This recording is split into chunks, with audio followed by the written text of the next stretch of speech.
నమస్కారం అండి. కలియుగంలో భగవంతుణ్ణి దర్శించిన భక్తుల గాథలు మనం చెప్పుకుంటున్నాం. అందులో ఇవాళ శ్రీరంగడి భక్తుడు కులశేఖరార్యుడు అనే వారి గురించి మనం చెప్పుకుంటున్నాం. గుష్యతే యస్య నగరే రంగయాత్రాదినేదినే తమహం శిరసా వందే రాజానం కులశేఖరం. కేరళ దేశంలోని కోళీనగర ప్రభు అయిన దృఢవ్రతుడు అనే రాజు సత్పుత్రుడి కోసం శౌరిని అర్చించేవాడు. కొన్నాళ్లకు అతనిపై కరుణగాంచిన కమలనాభుడు అనుగ్రహించాడు. తత్కారణంగా యుక్తకాలంలో శ్రీ పరాభవనామ సంవత్సర మాఘశుద్ధ దశమి గురువారం పునర్వసు నక్షత్రంలో శ్రీహరి యొక్క కౌస్తుభ అంశతో ఆ రాజుకు ఒక కుమారుడు జన్మించాడు. అతనికి కులశేఖరుడు అని నామకరణం చేశారు. కులశేఖరుడు యుక్త వయసుకు రాగానే దృఢవ్రతుడు అతనికి రాజ్యభారాన్ని అప్పగించి తాను తపోవనానికి వెళ్ళిపోయాడు. కులశేఖరుడు వంశానికి వన్నె తెచ్చే రీతిలో రాజ్య ప్రజలందరి మన్ననలు పొందుతూ పరిపాలించసాగాడు. అతని పాలనలో రాజ్యం రామరాజ్యంగా రంజిల్లుతోంది. కాలం గడుస్తోంది. కులశేఖరుడు కౌస్తుభాంశతో జన్మించాడని చెప్పుకున్నాం కదా. అంచేత తగు సమయానికి విష్ణు ఆజ్ఞతో విశ్వక్సేనుడు వైకుంఠం నుంచి భూమికి దిగివచ్చి కులశేఖరుడికి పంచసంస్కారాలన్నీ మంత్రార్థ తత్వోపదేశాలు అన్నీ అందించడం జరిగింది. తద్వారా ఆ రాజులో కలిగిన పరమజ్ఞానం వల్ల విష్ణువు యొక్క విభవావతారాలలో శ్రీరాముడి పట్ల, అర్చావతారాలలో శ్రీ వెంకటేశ్వర స్వామి పట్ల ఎనలేని భక్తి ప్రపత్తులు కలిగాయి. భక్తి ప్రపత్తుల ఔద్ధత్యం వల్ల భాగవతుల సేవ మీద కాంక్ష కలిగింది. తర్వాత తన రాజపట్టము, రాజ్యపాలన సమస్తం భగవత్ కైంకర్యంగా మాత్రమే భావించాడు. మరికొన్నాళ్లకి శ్రీరంగ క్షేత్ర మహాత్యం గురించి విని ఆ నగరానికి వెళ్ళి అక్కడి శ్రీరంగశాయిని దర్శించుకోవాలనుకున్నాడు.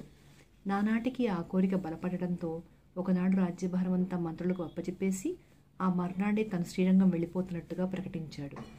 ఈ విషయంలో మంత్రులు జంకారు. భాగవతుడు విరాగి విష్ణుపదం కోసం వెంపర్లాడుతున్నాడు. అలాంటి రాజు శ్రీరంగం వెళ్ళి ఆ జగదేక సౌందర్యవంతమైన ఆర్చమూర్తిని చూసిన అనంతరం తిరిగి రాజ్యానికి వస్తాడు అనే నమ్మకం లేదు. వైరాగ్యం అబ్బిన వాళ్ల మనసు వైభవాల మీదికి మళ్ళదు. ఇక ఇక్కడ తామెంత ధర్మంగా పరిపాలించినా రాజు పాలనలో ఉన్న తృప్తి ప్రజలకు కలగదు. రాజులేని రాజ్యం అంటే శత్రురాజులకు చులకన. సింహాసనాన్ని ఆక్రమించుకునేందుకు రకరకాల కుట్రలు చేస్తారు. శత్రువులేనన్నమాట ఏమిటి, మిత్రరాజులు కూడా రాజ్యాన్ని పనిచేసుకునే ప్రయత్నాలు చేస్తారు. తద్వారా యుద్ధమో లేదా రాజ్యం ముక్కలు చెక్కలైపోవడమో జరుగుతుంది. అందువల్ల అత్యంత సహృదయులు, ధర్మపరులు అయిన ఆ మంత్రులకు రాజును శ్రీరంగం పంపటం ఇష్టం లేకపోయింది. కానీ ఆపడం ఎలాగా? మహాచతురులైన ఆ మంత్రులంతా కలిసి ఆలోచించారు. భగవద్భక్తులైన భాగవతుల సేవ లభిస్తే తమ యజమాని యాత్రను ఆపవచ్చు అనుకున్నారు. తక్షణమే మహాభాగవతులైన వైష్ణవ శ్రేష్ఠులను సంప్రదించారు. వాళ్లు కూడా సునిశ్చితంగా ఆలోచించి ప్రజాక్షేమాన్ని దృష్టిలో ఉంచుకుని మంత్రుల మాటకు అంగీకరించారు. మర్నాడు ఉదయమే స్నాన సంధ్యాదులన్నీ ముగించుకుని సర్వసన్నాహాలతోనూ శ్రీరంగానికి బయలుదేరిన కులశేఖరుడికి భాగవత బృందం ఎదురొచ్చింది. భగవంతుడి సేవ కన్నా భాగవతుల సేవ చాలా విలువైంది కదా. పైగా ఒకళ్ళ ఇద్దరా 10-15 మంది కలిసి ఏకకాలంలో ఎదురయ్యారు. తక్షణమే కులశేఖరుడు ప్రయాణాన్ని మరునాటికి వాయిదా వేసుకుని ఆ భాగవతుల సేవలలో లీనమైపోయాడు. ఆ రోజు గడిచింది. తెల్లవారింది. రాజు శ్రీరంగం బయలుదేరాడు. ఇంతలోనే ఒక 20-25 మంది భాగవతుల బృందం ఎదురొచ్చింది. ప్రయాణం ఆ పై రోజుకు వాయిదా వేసుకుని ఆనాటికి భాగవతుల సేవలో గడిపేశాడు. ఈ విధంగా మంత్రుల ఎత్తుగడ వల్ల ఏ రోజుకి ఆ రోజు రాజుగారి ప్రయాణం వాయిదా పడుతూనే ఉంది. కాగా అనేక దినాలు అనేక భాగవతుల సత్సంగం వల్ల కులశేఖరుడికి ఎన్నెన్నో పారమార్థిక విషయాలు బోధపడ్డాయి. ఇలా ఉండగా ఒకనాడు వచ్చిన భాగవత బృందం నిత్యం రామాయణం వింటుండడం వల్ల కలిగే సత్ఫలితాలను ఉపదేశించి వెళ్లడంతో కులశేఖరుడు మరుసటి రోజు నుంచే రామాయణ శ్రవణం ప్రారంభించాడు. ఏ ఏ ఘట్టంలో ఏ ఏ రసప్రభావం ఉంటుందో ఆయా ఘట్టాలలో ఆయా రసానుభవాన్ని పొందుతూ అందుకు తగిన హావభావాలతో ఆ రామాయణంలో లీనమైపోతుండేవాడు రాజు. ఒకసారి అరణ్యకాండలో 14,000 మంది రాక్షసులతో కలిసి ఖరదూషణులు అనే 2 రాక్షసరాజులు రాముడి మీద యుద్ధానికి వచ్చారు అని చెప్పగానే కులశేఖరుడు చెలించిపోయాడు. ఒంటరిగా ఉన్న రాముడు అంతమంది దుర్మార్గులైన రాక్షసులతో ఎలా దెబ్బలాడగలడు? నేను సాయం వెళ్లాల్సిందే అనుకున్నాడు. తక్షణమే తన సైన్యాన్ని సిద్ధమై జనస్థానానికి బయలుదేరదామన్నాడు. తాను కవచం ఖడ్గం ధరించి యుద్ధానికి వెళ్లేందుకు సంసిద్ధుడైపోతున్నాడు. ఇదంతా చూసి రాజు యొక్క రసమయ హృదయాన్ని అర్థం చేసుకున్న రామాయణ పాఠకుడు వెంటనే, పాఠకుడు అంటే ఇక్కడ పఠించేవారు అని అర్థం, వెంటనే మహారాజా, శ్రీరామునికి మన సహాయం అక్కర్లేదు. అతి స్వల్పకాలంలోనే ఆయన 14,000 రాక్షస సేనని ఖరదూషణాదులతో సహా సంహరించేశాడు అని చెప్పడంతో కులశేఖరుడు కుదుటపడ్డాడు. యుద్ధ ప్రయత్నాలను ఆపవలసిందిగా సేనాధిపతికి ఆజ్ఞాపించాడు.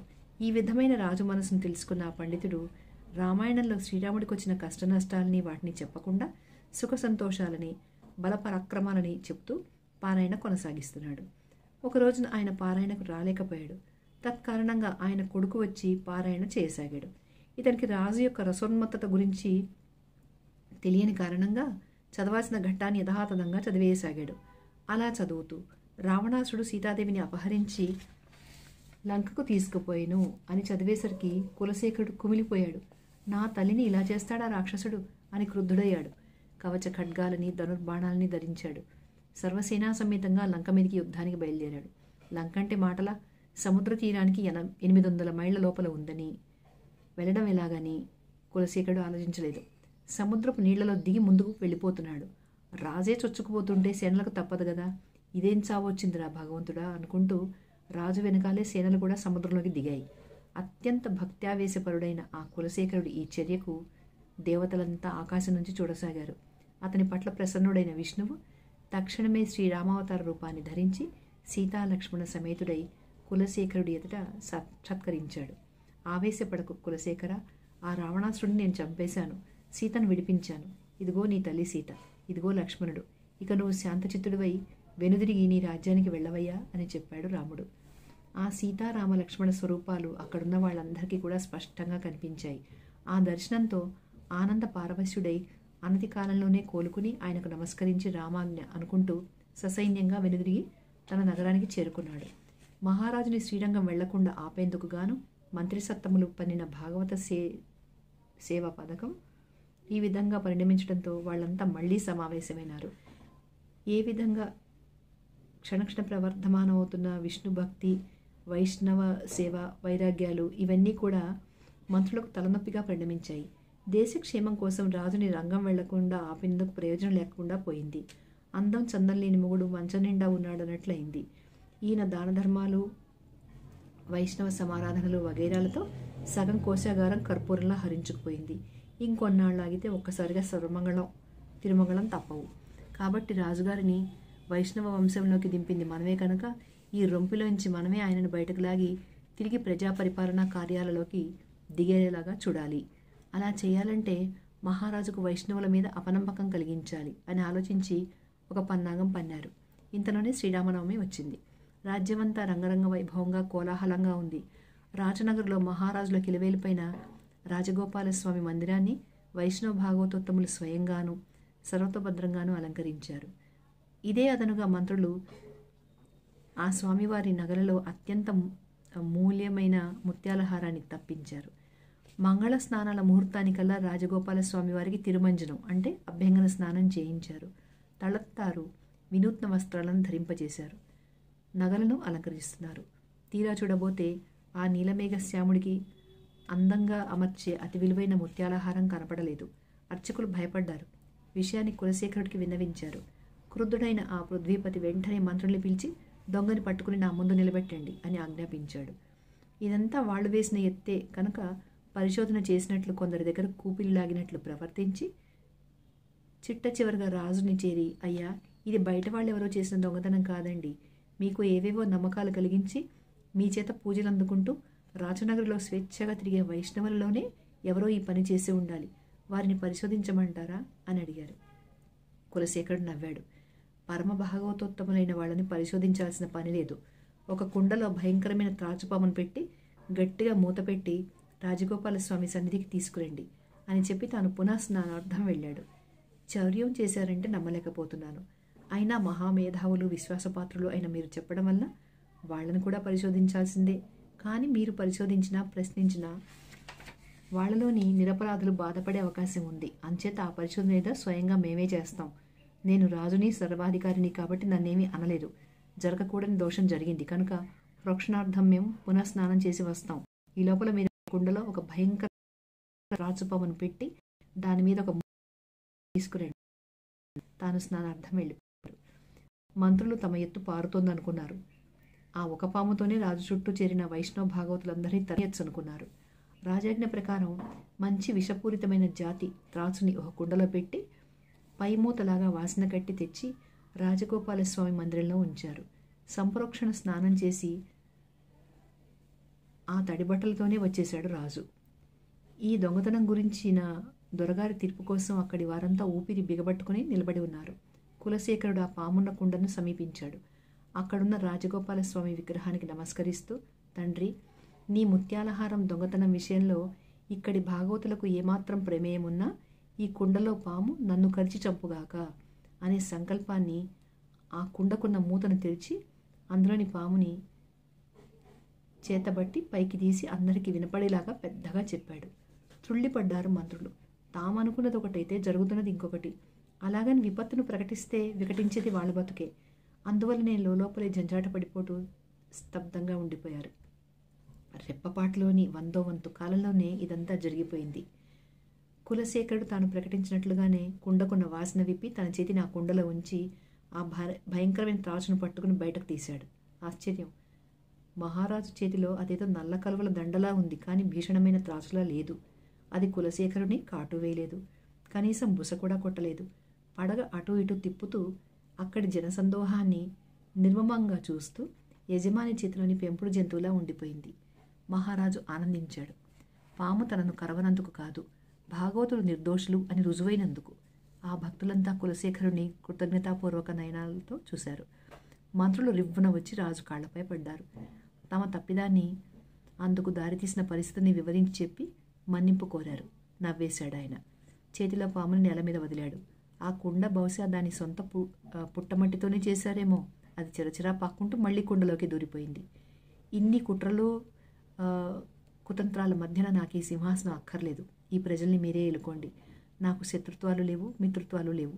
భగవద్ధ్యానమే నా లోకం. నేను ఇప్పుడే శ్రీరంగం వెళ్ళిపోతున్నాను అని చెప్పి కొందరు భాగవతోత్తములతో కొందరు పరివారంతోనూ కలిసి తక్షణమే శ్రీరంగం ప్రయాణమే వెళ్ళిపోయాడు. ఆ మహాభక్తుడు తిరుక్కన్నపురంలో శౌరిరాజస్వామిని, చిదంబరంలో సుందర బాహుస్వామిని, వాహనపురంలో వరాహస్వామిని ఎంతో భక్తితో కీర్తించాడు. వెంకటేశాది విషయంగా 70 పాశురాల దివ్య ప్రబంధము కాగా ఈయన పేరిట 2 దివ్య ప్రబంధాలు, ఒక స్తోత్రము నేటికి భక్తలోక విఖ్యాతాలుగా ఉన్నాయి. శ్రీరంగనాథుని పదంగా 100 పాశురాలతో కూడిన పెరుమాళ్ తిరుమొళి అనే మరొక దివ్య ప్రబంధం, ఇక ఈనాటికి ఇంటింటా భక్తుల కంఠోపాఠంగా పాడుకునే ముకుందమాల స్తోత్రం, ఇవన్నీ కూడా ఈయన రచనలే. వందే ముకుంద మరవింద దళాయతాక్షం కుందేందు శంఖదశం శిశిగోపవేశం ఇంద్రాది దేవగణ వందిత పాదపీఠం బృందావనాలయమహం వసుదేవ సూను. ఇంతటితో ఈ మహాభక్తుని చరిత్ర పూర్తయింది. అయితే ఈ విషయంగా మీకు ఒక చిన్న విషయం చెప్పాలనుంది. నాకంటే పెద్దవాళ్ళకి తెలిసిన వాళ్ళ కోసం కాదు. మామూలుగా ఆవేశంతో భక్తులము అని అనుకుంటూ కొంతమంది ఏం చేస్తారంటే వాళ్ళకి సాధనలు ఏంటి అని తెలియదు. ఇప్పుడు ఈయన కథలో ఈ కులశేఖర ఆళ్వారు ఈయన కథలో మనం చెప్పుకుంది ఏంటంటే ఆయన చాలా సాధకుడు. మొదటి నుంచి కూడా ఆయన మహాభక్తుడు. సాధనలు చేశాడు, భగవద్ధ్యానం చేశాడు, వైరాగ్యము జ్ఞానము కలిగినవాడు. కాబట్టి ఆయన శ్రీరాముడి కథ వింటూనే తాను యుద్ధానికి వెళతానని సముద్రంలోకి వెళ్ళిపోయాడు. భగవంతుడు వచ్చి రక్షించాడు. అలా మనం కూడా చేద్దాము అనుకుని మూర్ఖంగా ఏ సాధనలు లేకుండా నాకు దేవుడంటే చాలా భక్తి ఉంది కాబట్టి దేవుడు నాకు కనపడాలి అని పిచ్చి పిచ్చి వేషాలు వేయకూడదు. ఎందుకంటే ఆ మధ్య ఒక పేపర్లో ఒకటి ఆర్టికల్ చదివాను. అదేంటంటే హనుమంతుడు నాకు కనపడకపోతే నేను గొంతు కోసుకుంటాను, అది ఇది నేను చేశాడు. అతను నిజంగా చనిపోయాడు పాపం. అలా మనకు భగవంతుడు కనపడాలి అంటే దానికి సాధనలు అవసరం. మనం ఫస్ట్ క్లాస్ నుంచి 10th క్లాస్ చదివి తర్వాత ఇంటర్ డిగ్రీ చేస్తే కదా మనం పిహెచ్డీ చేయగలిగేది. అలా కాకుండా నాకు పిహెచ్డీ డిగ్రీ రావాలి అని కనీసం స్కూల్ చదువు, కాలేజ్ చదువు ఏమీ లేకుండా, ఏ డిగ్రీలు లేకుండా మనం డైరెక్ట్ పిహెచ్డీ చేయలేం. అలాగే సాధనలు కూడా అంతే. ఒక గురువు దగ్గర ఉపదేశం తీసుకుని సాధనలు, భక్తి, జ్ఞానం, వైరాగ్యం ఇవన్నీ ఉంటేనే భగవంతుడి సాక్షాత్కారం కలిగే అవకాశం కొద్దిగా ఉంటుంది. ఎందుకంటే పెద్ద పెద్ద వాళ్ళందరూ ఎన్నో ఏళ్ల తరబడి వాళ్ళు సాధనలు చేస్తే కానీ భగవంతుడు కనపడలేదు. కాబట్టి మన స్థాయి కూడా మనం తెలుసుకుని ప్రవర్తిస్తే బాగుంటుంది. Thank you for watching.